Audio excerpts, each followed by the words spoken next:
जय हिंद।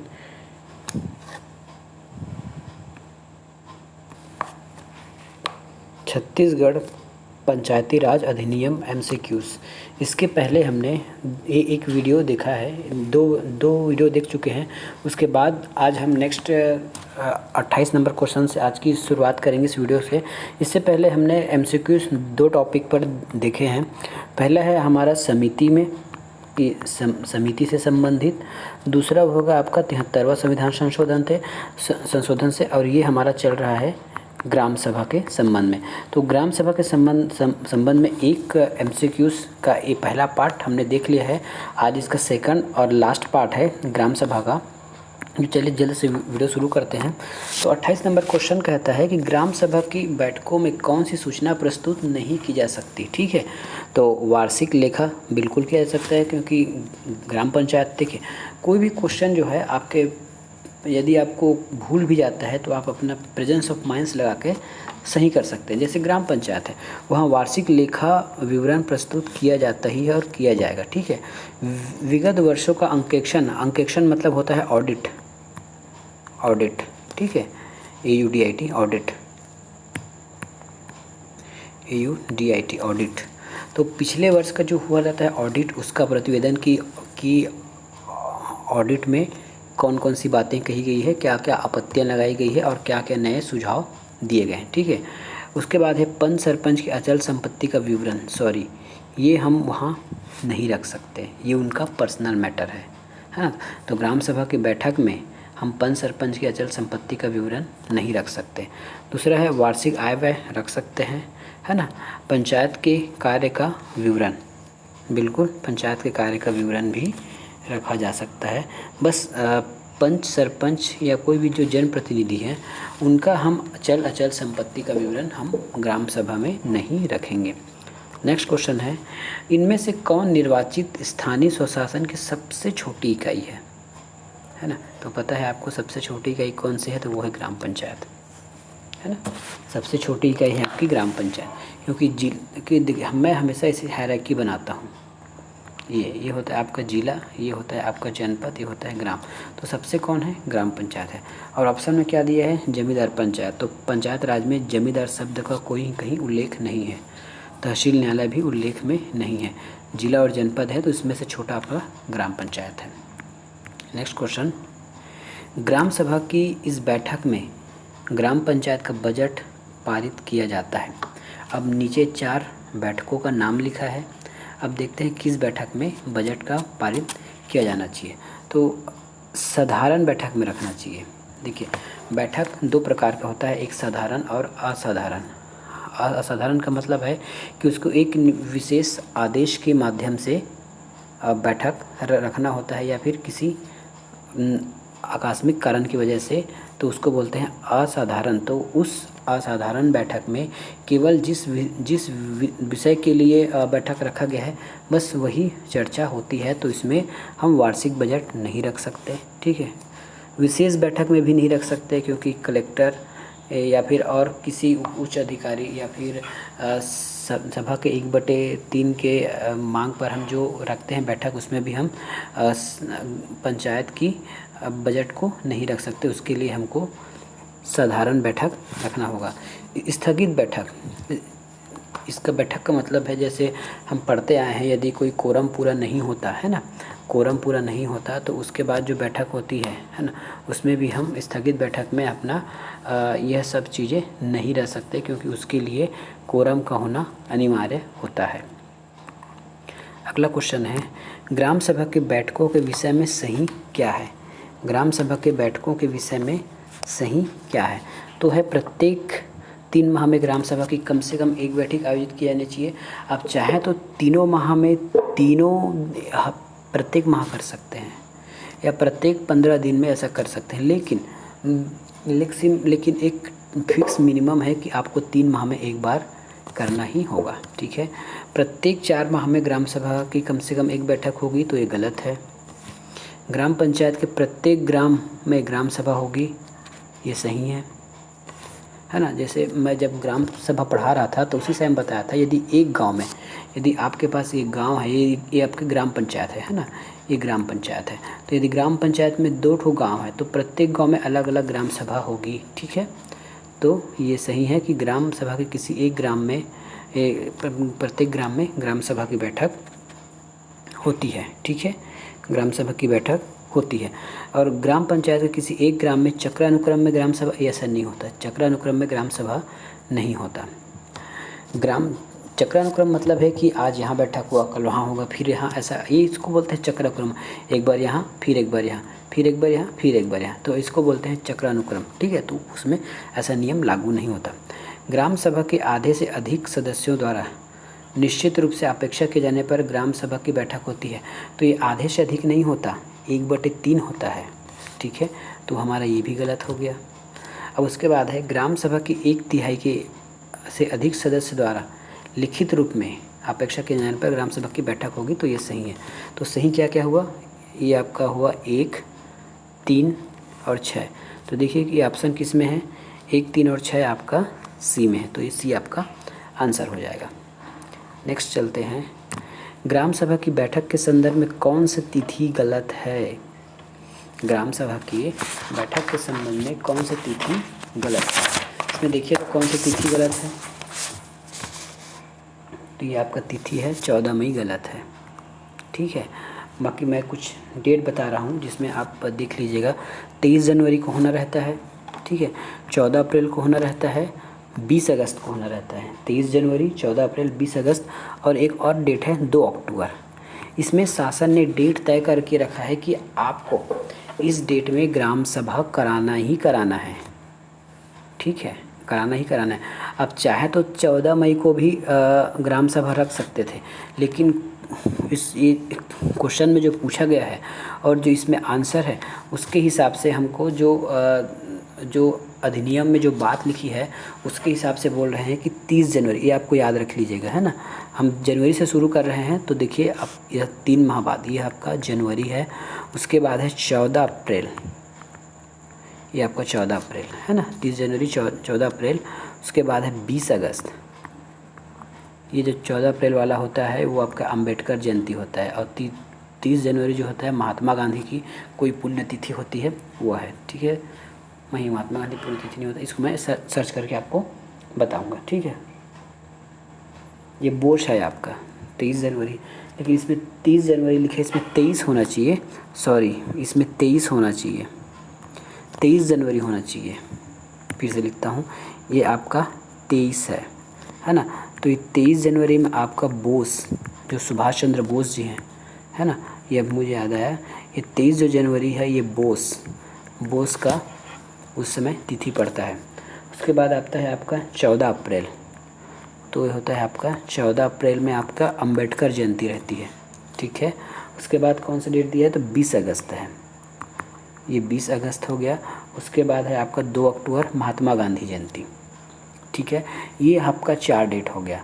और नियम में क्या बोला गया हो कि 3 महीने में एक बार, 3 महीने में एक बार, मतलब आपको पास 12 महीने है तो कम से कम 6 डेट आपको शासन के द्वारा मिल रहा है। तो इसके बाद है कि जून के किसी एक महीने में, जैसे जून लग गया ना, जून माह में, है ना, ये देखिए जून माह के किसी भी दिन कर सकते हैं, और नवंबर में, है ना, नवंबर माह के किसी भी दिन कर सकते हैं। तो आपको ये याद हो जाएगा, आपको याद करना पड़ेगा। पहले हमने क्या देखा था, 23 जनवरी देखा था, इसमें क्या है आपका बोस है। ठीक है, बोस का जन्मदिन है। फिर हमने देखा था 14 अप्रैल देखा था, ये आपके अंबेडकर जी का है। फिर हमने देखा था 14 अप्रैल के बाद देखा था हमने 20 अगस्त देखा है, 20 अगस्त। फिर हमने देखा है 2 अक्टूबर देखा है। उसके बाद है जून के किसी माह में और नवंबर के किसी माह में, इस प्रकार। ठीक है, देखते हैं नेक्स्ट क्या चीज़ है, नेक्स्ट क्वेश्चन। तो इसका आंसर है कि 14 मई, ये गलत है, 14 मई नहीं होगा। ठीक है, अगला क्वेश्चन है, ग्राम सभा की बैठक के विषय में क्या सही नहीं है। अब इसमें जो सही नहीं है उसका आंसर आपको देना है। ठीक है, जो सही नहीं है उसका आंसर आपको देना है। तो प्रत्येक 3 माह में ग्राम सभा की बैठक होती है, ये तो आपका सही है। आपको सही नहीं है चुनना है ना, तो ये तो सही है। उसके बाद बोला है चक्रम 7, उसके बाद बोला है ये चक्रम नहीं हो, ये चक्रानुक्रम है ना, चक्रानुक्रम ग्राम पंचायत चक्रम 7 है आपकी, चक्रानुक्रम ग्राम पंचायत में ग्रामों की बैठक होती है, तो ये गलत है। ठीक है। ग्राम सभा के 1/10 सदस्यों के लिखित आदेश पर बैठक किया जाता है, तो ये गलत है। 1/3 होता है, 1/10 नहीं होता। उसके बाद है जनपद पंचायत के आदेश पर 20 दिन के भीतर, गलत है, ये भी गलत है। तो हमको पूछा क्या गया था कि क्या सही नहीं है, तो क्या सही नहीं है, 2, 3 और 4 सही नहीं है। ठीक है, 2, 3 और 4 सही नहीं है। तो इसका सही आंसर क्या होना चाहिए था कि चक्रानुक्रम में बैठक नहीं होती, प्रत्येक ग्राम में प्रत्येक अलग अलग बैठकें होती है। और ग्राम सभा के 1/10 नहीं, 1/3 सदस्य के लिखित आवेदन पर बैठक होता है। और जनपद पंचायत कलेक्टर या जिला पंचायत के आदेश पर ग्राम सभा 30 दिन के भीतर, है ना, बैठक आयोजित करती है। ठीक है, इस प्रकार आपका क्वेश्चन हो जाएगा 2, 3, 4। तो 2, 3, 4 आपका बी में है, 2, 3, 4 आपका बी में है। नेक्स्ट क्वेश्चन है कि वार्षिक कार्य योजना हितग्राहियों का चयन वार्षिक बजट लेखा तथा प्रशासनिक प्रतिवेदन पर प्रस्ताव ग्राम सभा पारित कर सकती है यदि। क्वेश्चन को अच्छे से पढ़िए। वार्षिक कार्य योजना हितग्राहियों का चयन वार्षिक बजट लेखा तथा प्रशासनिक प्रतिवेदन पर प्रस्ताव ग्राम सभा पारित कर सकती है यदि ग्राम सभा के सरपंच उपस्थित हो। पहले तो हम क्या गलत क्या सही बाद में देखेंगे, पहले एक एक पॉइंट पढ़ लेते हैं। ग्राम सभा में सरपंच उप सरपंच उपस्थित हो, ग्राम सभा में सरपंच उप सरपंच और समस्त पंच हो, ये एक को उप सरपंच कर लीजिएगा, उप सरपंच उपस्थित हो, है ना, और ग्राम पंचायत का कोरम। तो किसी भी बैठक के लिए देखिए सबसे बड़ी बात है, किसी भी बैठक के लिए कोरम की आवश्यकता होती है। ठीक है, यदि कोरम उपस्थित है ना, यदि कोरम उपस्थित है, आपका सरपंच नहीं है तो भी काम चल जाएगा। ठीक है, तो ये गलत है। ग्राम सभा में सरपंच या उप सरपंच उपस्थित हो, नहीं, ऐसा कुछ ज़रूरी नहीं है, हो भी सकता है और नहीं भी। तो हमारा सच यही दिख रहा है कि ग्राम सभा का कोरम होना चाहिए, उसके बाद आप कुछ भी पारित करा सकते हैं। 35 नंबर क्वेश्चन देखिए, ग्राम पंचायत के कार्यों का सामाजिक अंकेक्षण कौन करता है। सामाजिक अंकेक्षण का वीडियो हम बना चुके हैं, इसमें भी इस चैनल के प्लेलिस्ट में 5 से 6 वीडियो उसमें डाल दिए गए हैं, उसको आप देख लीजिएगा। तो ये काम है आपका ग्राम सभा का, इसमें ग्राम सभा उत्तर आएगा। अब मैं बता देता हूँ कि सामाजिक अंकेक्षण क्या होता है कि गांव में जो भी सरकारी काम होता है, जैसे मनरेगा के अंतर्गत गोदी चलता है गांव में, कोई भवन बनता है, तो उसकी सामाजिक रूप से जांच, मतलब अब कौन करेगा, तो गांव के लोग, गांव के जो ग्राम सभा के लोग हैं जो उसकी जांच करेगा कि सही बना है कि नहीं बना है, पैसे का सही उपयोग हुआ कि नहीं हुआ है, कहीं कुछ खामी थोड़ी ना है, किसी के अधिकारों का हनन तो नहीं हुआ है।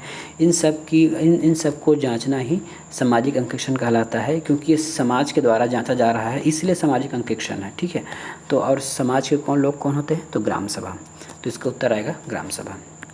अगला क्वेश्चन है, ग्राम सभा की बैठकों के विषय में सही क्या है। तो नगर पंचायत के बैठक बुलाने के लिए कह सकता है, गलत, बिल्कुल नहीं बोल सकता वो। जनपद पंचायत बैठक बुलाने के लिए कह सकता है, बिल्कुल बोल सकता है।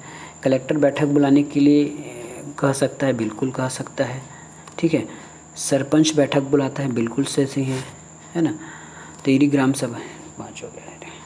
ग्राम सभा के 1/4 सदस्य लिखित अपेक्षा करने पर सरपंच बैठक बुलाता है, तो ये गलत है। ठीक है, ये गलत है।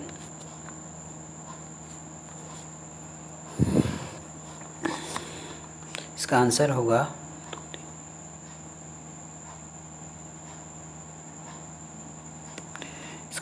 आपका 2, 3, 4। तो 2, 3, 4 ये ऑप्शन किस में है, तो 2, 3, 4 बी में है। ठीक है, नेक्स्ट क्वेश्चन, यदि एक ग्राम पंचायत की ग्राम सभा में मतभेद हो जाता है तो उसका हल कैसे निकाला जाएगा, क्वेश्चन है।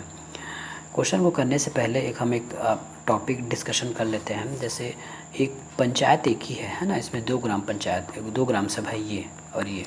ठीक है, अब ऊपर से आदेश आया शासन के पास, या लोग खुद ना अपने ग्राम पंचायत में यो बनाना चाहते हैं, एक भवन का स्वागत गेट बनाना चाहते हैं, ठीक है। तो इसके लिए क्या होगा, पहले ग्राम सभा में अनुमोदन कराना पड़ेगा, ठीक है।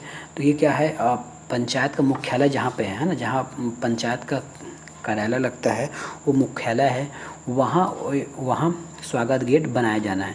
अब इसके लिए पहले ग्राम सभा में अनुमोदन चाहिए। तो ये गांव वाले जो ए वाले गांव हैं वो अनुमोदन दे दिए हैं, उनके हिसाब से बनना चाहिए। लेकिन बी वाले जो हैं वो बोलते हैं कि कि यहाँ पे स्वागत गेट नहीं बनाना चाहिए। तो मतलब इनमें मतभेद हो रहा है, क्योंकि ग्राम पंचायत एक ही है और इसमें उस ग्राम पंचायत के अंतर्गत जितना भी ग्राम सभा होता है ना, जितना भी ग्राम सभा होगा, जितना भी ग्राम होगा उसका सभी का अनुमति आवश्यक है। तो ऐसा क्वेश्चन बोला जा रहा है कि यदि एक ग्राम पंचायत में ग्राम सभा के मध्य अब मतभेद हो गया, ए बोल रहा है कि गेट बनाना चाहिए और बी बोल रहा है कि गेट नहीं बनाना चाहिए, तब की स्थिति में क्या होगा, यही पूछ रहा है। तो देखते हैं, इसका हल ग्राम पंचायत करेगी, बिल्कुल नहीं। इसका हल शासन करेगा, बिल्कुल नहीं। इसका हल ग्राम सभाओं के संयुक्त बैठक के बहुमत से होगा, तो ये सही है, ठीक है। इसके बाद और देख रहे हैं, इसका हल ग्राम पंचायत के मुख्यालय के ग्राम सभा करेगी, ये गलत है। ग्राम सभा का मुख्यालय का मतलब है जैसे ये जो ग्राम सभा है वहाँ मुख्यालय लगता है, ऑफिस है, तो ये करेगी, ऐसा नहीं है। तो इसके लिए संयुक्त बैठक बुलाया जाता है, उसमें बहुमत से निर्णय लिया जाएगा, ठीक है। अगला क्वेश्चन है, सरपंच अपने पद के लिए अनर्ह हो सकता है यदि, सरपंच अपने पद के लिए अनर्ह हो सकता है यदि वह ग्राम सभा की बैठक की गणपूर्ति नहीं कर पाता, बिल्कुल सही है। वह लगातार 3 बैठकों में गणपूर्ति नहीं कर पाता, ये भी सही है। 2 और बैठकों में इसे गणपूर्ति का अवसर दिया जाएगा, ठीक है। यदि ग्राम सभा की बैठक नियमित रूप से नहीं बुलाता है, सही क्या चीज़ है, अब इसमें सही बताना है कि इसमें सही क्या चीज़ है, ठीक है। देखिए, ये क्वेश्चन मैंने बहुत पहले ही आपको पढ़ा दिया है, यह आपको पता होना चाहिए कि किस प्रकार की गणपूर्ति का काम किसका रहता है और सरपंच को क्या क्या करने चाहिए। तो इसका उत्तर हो जाएगा सभी, ठीक है। यह वह ग्राम पंचायत की बैठक के लिए गणपूर्ति नहीं कर पाता है तो वो अनर्ह हो जाएगा। वह लगातार 3 बैठक नहीं बुलाता है तो भी वह उसका पात्र नहीं होगा। 2 और बैठक में इसके गणपूर्ति का अवसर दिया जाता है, ये भी सही है। यदि ग्राम सभा की बैठक नियमित रूप से नहीं बुलाता है तो भी वो अपात्र हो जाएगा। तो इस सिचुएशन में सभी सही है, तो आंसर हो जाएगा डी, ठीक है। नेक्स्ट क्वेश्चन है, क्या सही है। अब हम बताना पड़ेगा हमको क्या सही है। ग्राम पंचायत में एक से अधिक ग्राम हो सकते हैं, बिल्कुल सही है।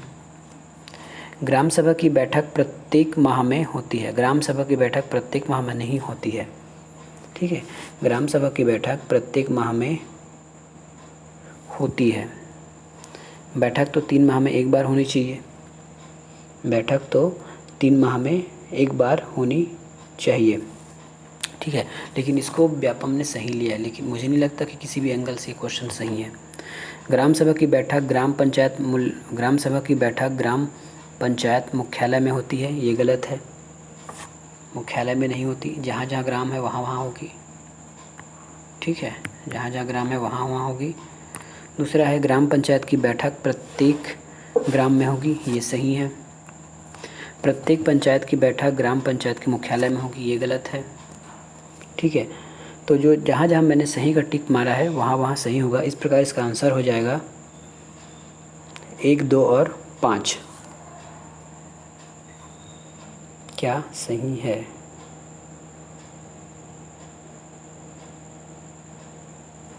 इसका आंसर व्यापम ने गलत लिया है, जो मैं सही राइट लगाया हूँ वही सही है। नेक्स्ट है, ग्रामीण प्रशासन के न्यूनतम स्तर पर जो लोकतांत्रिक संगठन स्थापित किया गया है वह है, क्या चीज़ है वो, ग्रामीण प्रशासन है ना। ग्रामीण प्रशासन के न्यूनतम स्तर ग्राम पर जो लोकतांत्रिक संगठन स्थापित किया गया है वह है ग्राम समिति, ग्राम पंचायत, और ये है आपका ग्राम सभा। यहाँ पे आपको ग्राम सभा होनी चाहिए थे, यहाँ शायद ऑप्शन में आप नहीं लिखा पाया है, ये होगी आपकी ग्राम सभा पहला। तो पहला उत्तर हो जाएगा ग्राम सभा। नेक्स्ट देखते हैं, छत्तीसगढ़ में ग्राम न्यायालय की कार्यवाही एवं अभिलेख किस भाषा में लिखा जाता है, तो वो है हिंदी। ठीक है, हिंदी भाषा में लिखा जाता है। अब इसके बाद हम देखते हैं कि अनुसूचित क्षेत्रों में किस प्रकार ग्राम सभा संचालित होती है और ग्राम सभा के क्वेश्चन इसमें है। अनुसूचित क्षेत्र में ग्राम सभा की बैठक की अध्यक्षता कौन करता है? उत्तर दीजिए कि अनुसूचित क्षेत्र में ग्राम सभा की बैठक की अध्यक्षता कौन करता है? तो इसका उत्तर होगा, इसका पहले एक एक चीज़ देखते हैं कि ग्राम सभा का सरपंच गलत, ग्राम पंचायत के उप सरपंच, इसमें कोई एक उप सरपंच होगा, कोई एक सरपंच होगा, ये है उप सरपंच, ठीक है, ये उप सरपंच, तो ये भी नहीं होगा, ये भी गलत है। ग्राम सभा द्वारा उसी समय निर्वाचित अनुसूचित जनजाति व्यक्ति, उसी समय निर्वाचित अनुसूचित जनजाति व्यक्ति, तो ये सही हो सकता है। ग्राम सभा का एक सदस्य उसी समय, गलत है। एक सदस्य जो ग्राम पंचायत के सदस्य नहीं है,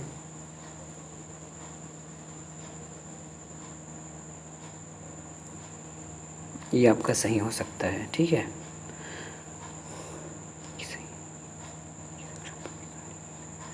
उसके बाद है एक सदस्य जो ग्राम पंचायत का सदस्य नहीं है, वो भी हो सकता है। और सक्षम अधिकारी द्वारा नियुक्त, ये गलत है, सक्षम अधिकारी द्वारा नियुक्त नहीं होता। जो ग्राम पंचायत के जो लोग होते हैं वही लोग आपस में किसी अनुसूचित जनजाति के लोगों को चयन करता है।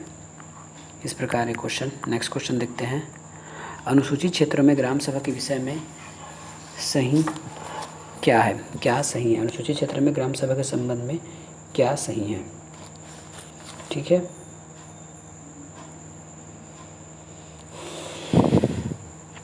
प्रत्येक ग्राम में एक ग्राम सभा होगी, ठीक है।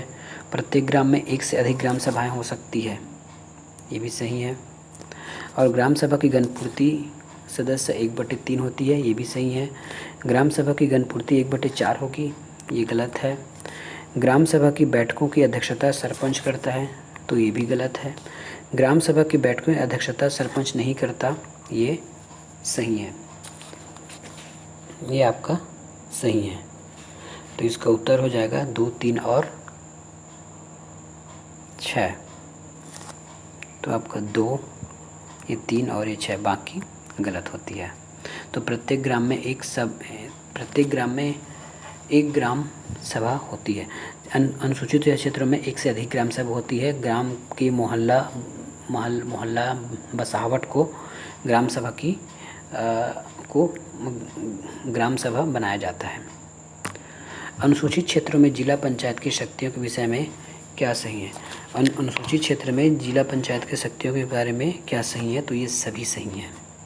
लघु जलाशय, समस्त सामाजिक क्षेत्र पर नियंत्रण, जनजाति उपयोजना का नियंत्रण, राज्य सरकार द्वारा प्रदत्त कार्य, ये सब किए जाते हैं। लास्ट क्वेश्चन है, अनुसूचित क्षेत्रों की पंचायतों में आरक्षण के विषय में क्या सही है? आरक्षण के विषय में क्या सही है? तो देखिए, आरक्षण जनसंख्या के अनुपात में किया जाता है, ये बिल्कुल सही है। आज सुबह की वीडियो में मैंने इसको बात बताया था। अनुसूचित जनजाति के लिए आरक्षण 50% से अधिक होगा, गलत है। अनुसूचित जनजाति के लिए आरक्षण 50% से कम होगा। अनुसूचित जनजाति के लिए आरक्षण 50% से कम होगा, ये सही है। सरपंच के समस्त स्थान अनुसूचित जनजाति के लिए आरक्षित रहेंगे, ये भी सही है। जनपद और जिला पंचायत के अध्यक्ष के आधे स्थान अनुसूचित जनजाति के लिए आरक्षित रहेंगे, गलत है, पूरे रहते हैं। जनपद और जिला पंचायत के अध्यक्ष के सभी स्थान अनुसूचित जनजाति के लिए आरक्षित रहते हैं, ये सही है। तो इस प्रकार कौन कौन सा सही हो आपका? 1, 3, 4 और 6 आपका सही है। तो 1, 3, 4, 6 किस में है? 1, 3, 4, 6 आपके डी में है। इस प्रकार यह MCQs ख़त्म होता है। इसके बाद हम ग्राम पंचायत की संरचना से संबंध में MCQs लाएंगे। तब तक के लिए धन्यवाद। यदि वीडियो पसंद आए तो ज़रूर इसको लाइक करें और चैनल को सब्सक्राइब करें।